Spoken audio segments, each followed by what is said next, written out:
It's the show the establishment warned you about. Yes, it is. It's the Dr. Tommy Show. Thank you for joining us again. This is Dr. Tommy broadcasting from the free state of Florida. And if you are in the free state of Florida and you are interested in coming in this Monday, the first Monday of every month, of every May, is called Melanoma Monday, according to whoever came up with that. So Melanoma Monday is the first Monday of every May, and we are going to participate with Melanoma Monday by providing free skin cancer screenings. So if you're in the area in Tampa Bay and you want to come in and have something looked at, we will check it out and then make appropriate recommendations, whether it be to see a dermatologist or whether it says, that doesn't seem like it's something very important, very dangerous. Wear sunscreen, that type of thing. So Melanoma Monday, if you want more information, go to drtommy.com and you can just send us a message or call, and if you want to come in. It's free for members always, and then free for also anybody.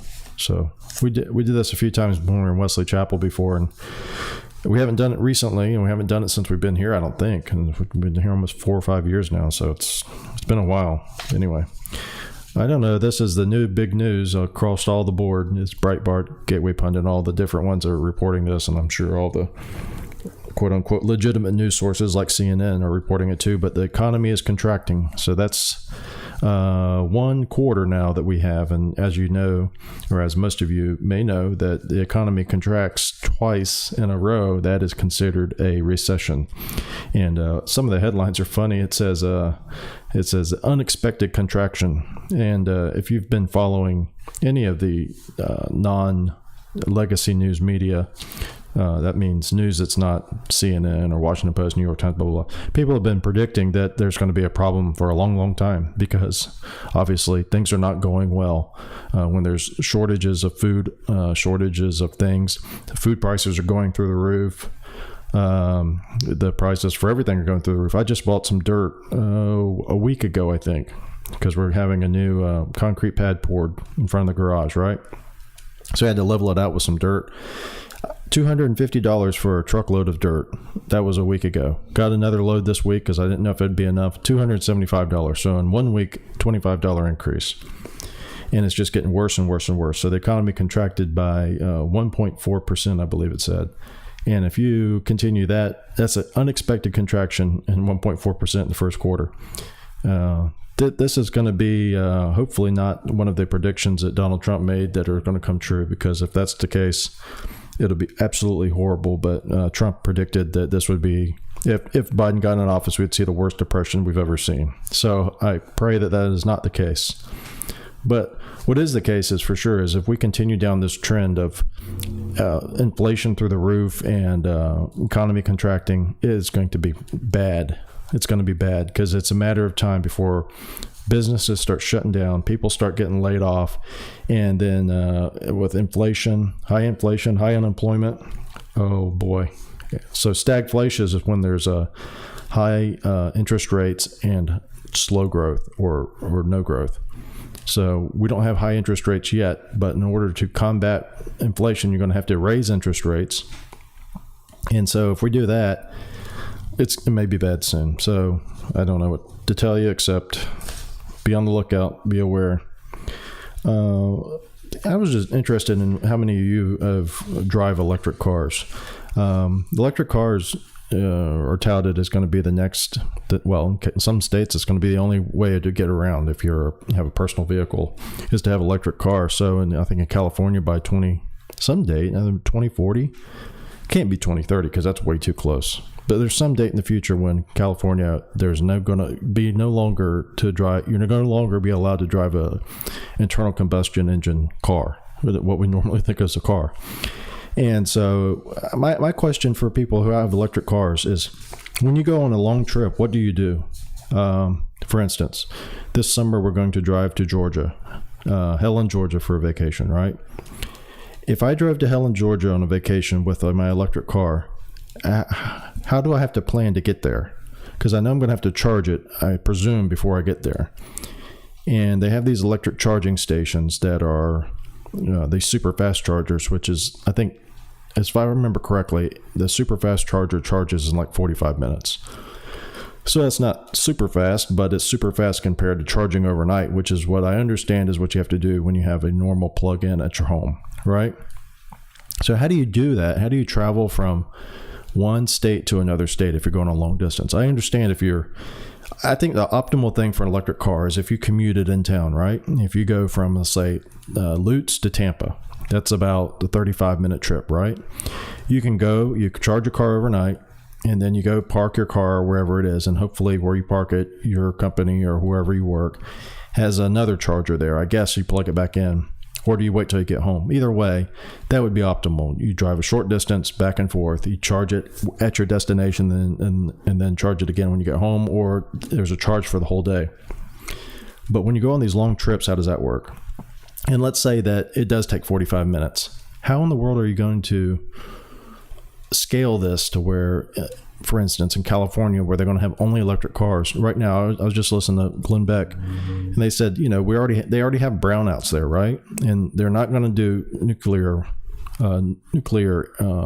power plants because that would be not green, quote unquote, even though it is pretty much the safest, according to statistics, safest way to do energy on a massive scale like that.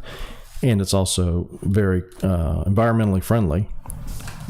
They have smokestacks that have steam, basically, and that's it. The only problem you run into with a nuclear power plant is when it melts down, like Chernobyl.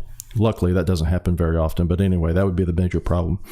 But anyway, back to the point is they have these brownouts, right? Now, all the time, brownouts. This is going to be this summer. You're going to hear about it in California. There's brownouts. There's people going to 100 degrees. The electricity gets shut down because they don't have enough electricity. And they're going to have to ration it. So when you have these brownouts now, and however many percent of cars, what's going to happen when it's 100% of cars? And how are they going to get enough energy to do that? And it's not going to come from windmills, and it's not going to come from solar panels. It's got to come from somewhere else. So either something's going to happen. There's going to be the date's going to come up, and they're going to say, look, 2030, we were being optimistic. Looks like it's going to be more like 2040, or 2040 is going to be more like 2050, or 2050 is going to be more like 2060. And they're just going to keep pushing the ball down the street. But in the meantime, they'll get the good press of saying, look, we're here for saving the environment. We're going to save the earth, and we are going to have electric cars. Here's the other thing about electric cars. All of those batteries, from what I understand, the batteries that electric cars use in order to get that material is very, what's the word for it? It's not environmentally friendly way to mine things. And actually, there's a documentary by Michael Moore about green energy and green movement in general, and I can't remember the name of it. But anyway, it's on YouTube. It's a Michael Moore green energy documentary, and he talks about how really toxic the environments are where they harvest this material to make these batteries. So all that goes back to electric cars. And I'm just wondering. I'm not making a criticism. I'm just wondering, what is it going to be like if it comes to pass when we all are driving electric cars, which for me personally, I think will never happen. I was also thinking the other day about electric cars and saving the environment, this, that, and the other. And I was thinking about species. They say that species are going extinct now more than ever. And it's because of global warming. And that's what they say. And then I was thinking, well, what caused species to go extinct in the past? And what caused climate change in the past? If it wasn't humans, presumably, because it was, running around rubbing flints together to make fire and things like that, I presume that wasn't caused by our carbon footprint then. But there was massive changes in the climate. What has changed? I mean, why was the climate change then not anthropomorphic, but now it is? Just a question. Okay. Elon Musk has made big news lately, and you all are aware of this most likely, that he's trying to buy Twitter, and it's not going to be final until October. It looks like there's been a lot of pushback now from the establishment to try to make this not happen. And it's sometimes hysterical to see the way that they've reacted, mostly those people on the left, to Elon Musk, who has actually said that socialism is the ideal ideal situation for fairness. He said that in Believe in 2018, that basically the true socialism is the only way that it could be fair and equitable. And so by definition, that would, if he believes that would make him left wing or progressive or liberal at least. And yet here he is now trying to buy Twitter. And because he's saying that he wants to make Twitter free speech platform, he's not into censoring, and he wants to only allow any legal free speech to be on Twitter, no matter how many people's feelings it hurts. And so that is that's really made a big stir amongst people like Joy Reid. So this is from Breitbart. It says Joy Reid troll Elon Musk wants old South Africa in the 80s back. So she's actually being kind of racist here because Musk was born in South Africa. And she's saying that because he was born in South Africa and because his companies have a history of open racism, she says, that he wants to make Twitter like South Africa was in the 1980s, which, if you remember, was apartheid, right? It was a system of segregation according to race, skin color, and it was, the white people and the black people, and the white people had it better. And that was a big problem, and now it's no longer apartheid. But Joy Reid thinks that he's going to bring it back to apartheid, and the reason why is just because I guess he's from South Africa, and according to Joy Reid, his companies have an open history of racism. And so this is just an example of how the left has really lost their minds over this Twitter thing. And like I said, it's got till October, I think, to make the deal happen. And it very well may not happen. And they're already floating legislation in Congress now that we need to start reining in big tech and we need to start regulating, blah, blah, blah. I even saw this one guy, I don't know who he is, some commentator on one of these cable networks. Anyway, he was saying that, if Musk gets Twitter, it's going to be a problem because Musk can make it to where there's only one party that is allowed to basically speak, and then that one party can dominate the election cycle. And then we won't know until after the election cycle that this even happened because the speech is regulated or restricted. And I thought, isn't this hilarious? This guy is basically describing what happened during the 2020 election, right? And here he is as a liberal, or I don't call him a liberal, progressive, and saying that this is what's going to be a problem if Musk gets Twitter, is that there won't be enough voices heard. It'll only be one-sided, which is exactly the way it is now. Not exactly. It's mostly the way it is now on social media, and it's the way that they want it. That's the underlying story with the Joy Reid and people like her, is they don't want Musk to have Twitter because Musk has said that he's going to let free speech to occur, which means you're going to have a marketplace of ideas, right? And in order to do that, you're going to have some people have their feelings hurt, like Joy Reid. And you're going to have some people have to hear tweets that they don't like, mean tweets maybe. And this is hurtful for them because they would like silence. This is the sign of a tyrant. A tyrant is someone who doesn't want opposition, and they want all opposition silenced. The sign of a tyrant isn't someone who disagrees with you. A sign of a tyrant is someone who disagrees with you and doesn't want you to speak. Someone who disagrees with you may in fact be a purely great person, and they just happen to disagree with you, and they share the belief that you should be heard and they should be heard, and somewhere betwixt the two you shall find the common ground, or not. Whatever the case is, these people don't believe that. Joy Reid is one of them, and I don't know if I've ever even talked about Joy Reid because I don't care what she has to say in general, because I don't even know what her qualifications are for anything except she's a person who has a history of homophobic ranting on the internet, who is now working for MSNBC, I think. But I just use her as an example of the leftist outrage that you've seen over this Elon Musk situation. This is a weird story here. This is Kamala is asymptomatic but taking an antiviral. So as most of you know, the Vice President Kamala Harris has been diagnosed with COVID-19. This is despite having the full vaccine schedule. So I think she's had 4 vaccines at this point, 4 mRNA vaccines. And it says, this is from Right Scoop. Kamala is asymptomatic, but is taking an antiviral ? Well, this is what they said. It says, today, Vice President Harris tested positive for COVID-19 on PCR and rapid test. She has exhibited no symptoms, will isolate and continue to work from the Vice President's residence, blah, blah, blah, following guidelines. Then later on, we hear this. This is from Kirsten Allen, whoever this is, blue check on Twitter. Today, after consultation with her physicians, the Vice President was prescribed and has taken Paxlovid. So Paxlovid is the antiviral, I believe, made by Pfizer. And according to Yale Medicine, it says Paxlovid should be taken by someone within, quote, 5 days of developing symptoms. So, as Right Scoop rightly points out there, if I was a reporter, I'd want to know if Kamala had symptoms or not, because they said she didn't have symptoms. And why is all this important? This is not to pile on Kamala Harris because she has COVID, or to pile on anybody because they have COVID. What it is to call out several things about this vaccine. First, why is it a vaccine? Clearly, it does not prevent infection. Clearly, there could be no further claim that this prevents infection. Likewise, there can be no further claim that quote-unquote breakthrough cases are rare. You remember that? Breakthrough case. This would be considered a breakthrough case. You never hear that anymore.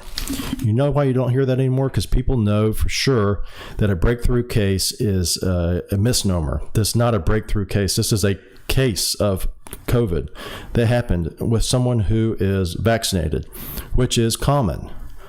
It may be even more common than being people who aren't vaccinated, according to some of the studies. But either way, this is not a vaccine. This is a therapeutic. This is a shot. This is for lack of a better term, this is a something to ameliorate the symptoms of COVID after you get them in advance. So let's say you want to prevent, if you say, like, I don't want COVID, but if I do get COVID, I don't want the symptoms to be too bad. Then you get this shot. Do not get this shot if you say, look, I want to get this shot because I want to be sure that I'm not going to get COVID and this is going to protect me from COVID. Because that is not shown to be the case. That's the way it was sold, and that's the way we were told it was. And vaccines are supposed to prevent infection. But as we talked about before, the CDC has changed the definition of what a vaccine is to something that prevents infection, I believe they said, to something that helps support immunity, which, if you use that definition, could be an antibiotic that helps support immunity. Like I said before, azithromycin. If you take azithromycin, it will bind to the ribosome in a bacteria and stop production of proteins, which will henceforth make that bacteria not able to reproduce. And then your body can come in with its troops, its neutrophils and everything, and just take out the bacteria, right? That's called helping the immune system. And if that's helping the immune system, then azithromycin is a vaccine, according to my calculations. Anyway, like I said, this is not to pile on Kamala, but this is to call out the the vaccine nomenclature. And this is also to point out further the idiocy of a vaccine mandate, a quote-unquote vaccine mandate. You know, there's people here still today who have been fired from their jobs and maybe unemployed and maybe having to do with this 1.4% contraction because they did not get a vaccine because they didn't want it, for whatever their reasons were. And some of their reasons maybe they didn't think it would work and they didn't think it would help them not get COVID.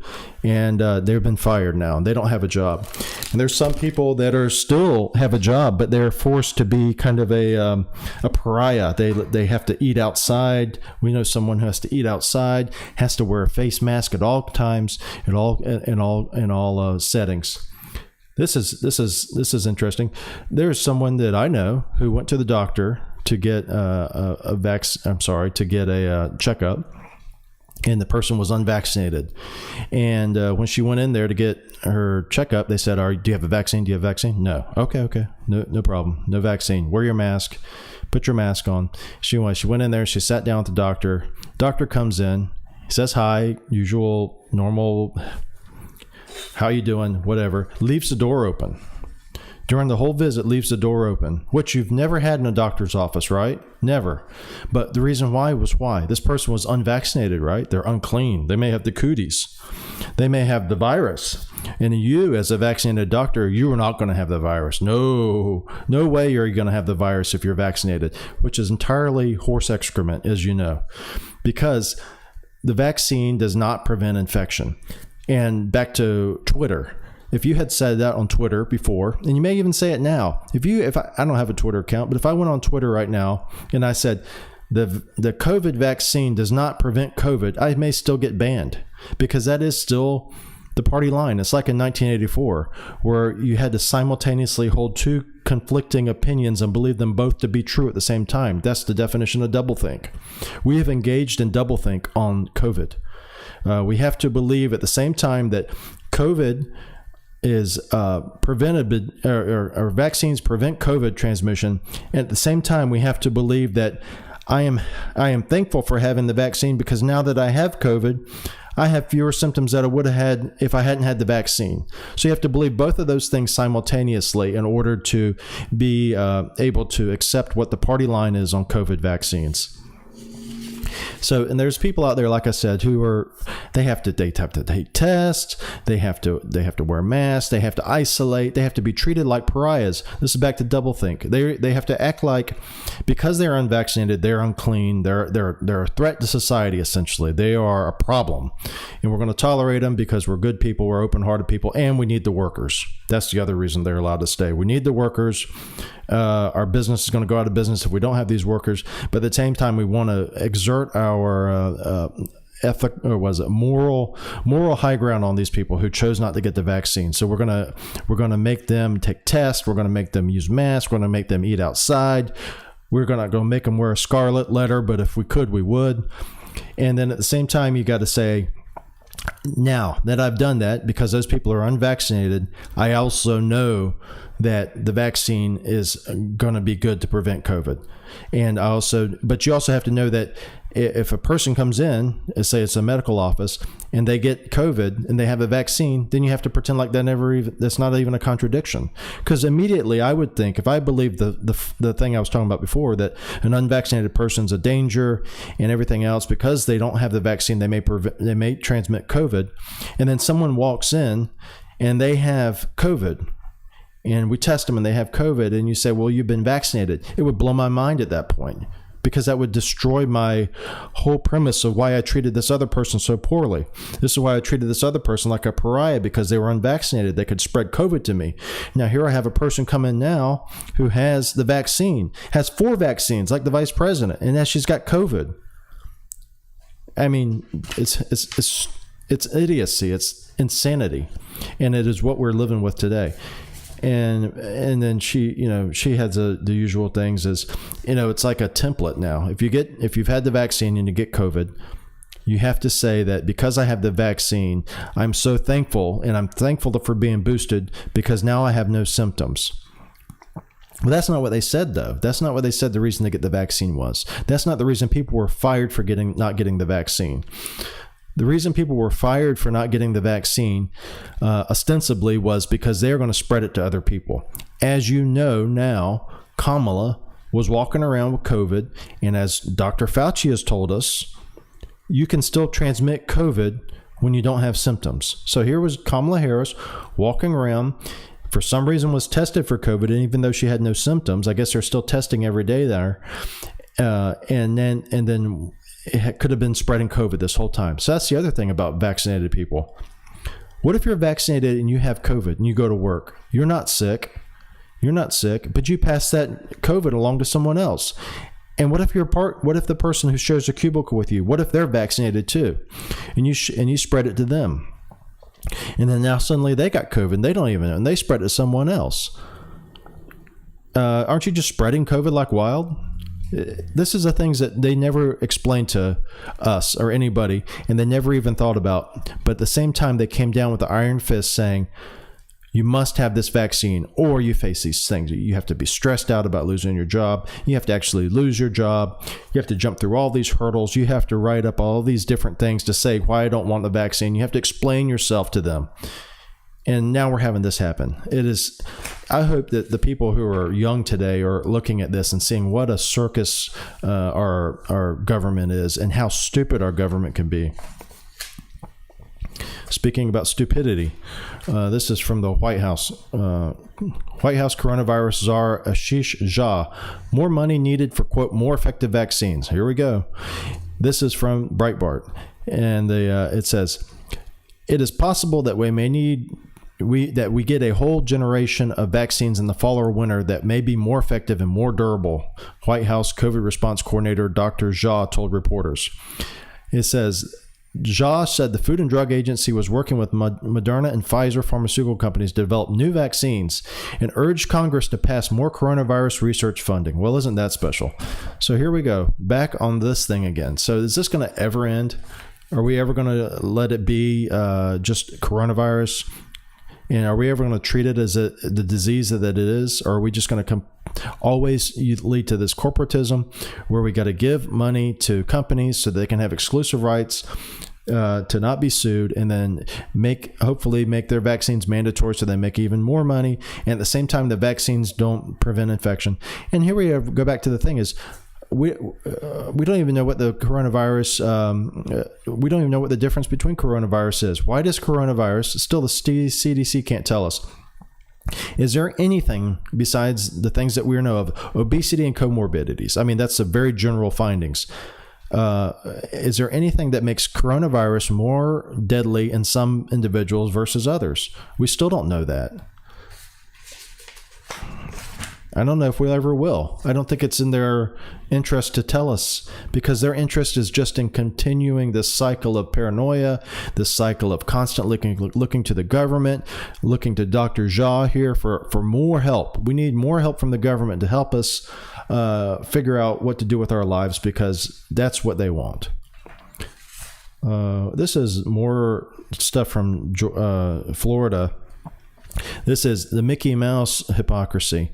And this is from Breitbart. Mickey Mouse hypocrisy. Disney still does big business in anti-gay countries while fighting Florida's parental rights law. Now, did y'all know this? Because Walt Disney World, Walt Disney Company, as far as I know, is based in California. They are the champions of the LGBTQ plus community, right? Because they stood up to the tyrant. They stood up to the homophobist, xenophobe, whatever you want to, any type of bad person you could say that Ron DeSantis was when he championed the Parental Rights Law, which is the quote unquote "Don't Say Gay" bill, where you're not allowed to speak to children about sex in the context of school from kindergarten to third grade. That's "Don't Say Gay." That's how that translates out, right? So here it is that Disney streaming service recently expanded in 10 countries where homosexuality is still illegal. Oh, Algeria, Egypt, Libya, Morocco, Oman, Qatar, Saudi Arabia, Tunisia, Yemen, and the Palestinian Authority. And it says the streaming service is also available in Singapore, where same-sex sexual activity is outlawed. And it says in Saudi Arabia and Yemen, homosexuality is a capital crime punishable by execution. So here we go. Disney, the champion of LGBTQ community, and yet here they are. They're expanding their streaming service rather greedily, I think, because if they stood on their principle, as they are in Florida, obviously they're standing on principle when they come out against the parental rights law, because everybody knows that you should be able to talk to children about, are you a boy or a girl? And that I saw this thing on the this, I don't know what, I'm going to guess, but I don't know for sure that this is on the West Coast. But anyway, there was some school that had this closet for children to go in. And if you come to school, let's say your kid comes to school and the kid says, I don't know if I'm a boy or a girl. I'm not really sure. Well, then the teacher can say, look, I'm not sure either. What do you feel like? And it's like, well, I don't know. I feel I'm wearing pants. Sometimes I dress in blue versus pink. Pee standing up. I guess I'm a boy, but I don't know if I'm a boy or not. Maybe I'm a girl. And then they have this closet in the school where the kids can just say, well, I've never worn a dress before. So then they say, well, here, come in here, Billy, and put on this dress. And then instead of calling you Billy, now we're going to call you, how about Suzanne? And today you can be Suzanne. You can wear the dress. And then probably at the end of the day, they go back, change into their other clothes, and they go home. And then the teacher says, now don't tell your parents about this, because they may not like that. And so that would be possible here in Florida if it weren't for the dastardly Ron DeSantis. We can only hope. I was reading this stuff on the global food crisis. They said that the CEO of Goya Foods, who was very controversial because Goya was somehow or another pro-Trump. I can't remember exactly what it was, but there's something about Goya that was pro-Trump. But anyway, the CEO of Goya said that their global food crisis is upon us, and that there's going to be some very bad things happen, which has been predicted because Ukraine apparently is the fertilizer capital of the country, of the world. I mean, a lot of grain comes out of Russia and Ukraine, fertilizer, things that you need to make things like bread, noodles, things like that, and this is this war is causing this global food crisis, among other things. Plus the fact that the price of things has just gone up completely, insanely. I used to be able to buy egg noodles for like 89 cents for a big bag, which I thought was a great deal. Now it's $2.69 or more. That's in the span of a year. They say that the inflation is like 7%. Well, the inflation may be 7% if you factor in, I don't know what you're factoring into that, but I can tell you the rate of inflation is higher than 7% in most things, much higher. And so this global food crisis, if this happens, and this ties into this shrinking economy and everything else, like I said, more and more now, it's looking like you should probably start growing your own food and also investing in some chickens or some rabbits and other types of fast-growing protein so that you're protected against all of this stuff. And also stock up on ammo. If you're able to, stock up on ammo for whatever your favorite gear is, because when things happen, people get desperate. And when people get desperate, that's when they start breaking laws and they start coming into your house and trying to get things from you. So ammo, chickens or rabbits, gardens. That's the keys. Let's see what else there is. The DHS, Department of Homeland Security, has set up this disinformation governance board, which is a scary thing because they are going to decide now, the DHS, what is disinformation or misinformation or not. I'm just not sure how this is going to play out. Here's the scary thing, though. DHS is made up of the executive branch, right?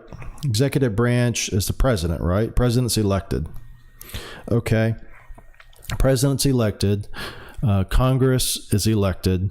Judiciary, federal judiciary is appointed by the executive branch with approval by Congress. So it all works out. DHS is part of the executive branch. However, DHS makes rules, and those rules are rules that are not passed by Congress. So these are laws called administrative laws that these bureaucracies set up. And many times the laws that the bureaucracies set up are much more complex and much more meaningful into your life than the laws that are passed by your legislature, because they can get away with more, because they don't have to, the Congress doesn't have to pass a bill. So they don't have to get enough people to agree on both parties to pass a bill in one house and then pass a bill in another house and then agree to have the same language and then go to the president and have the president sign it.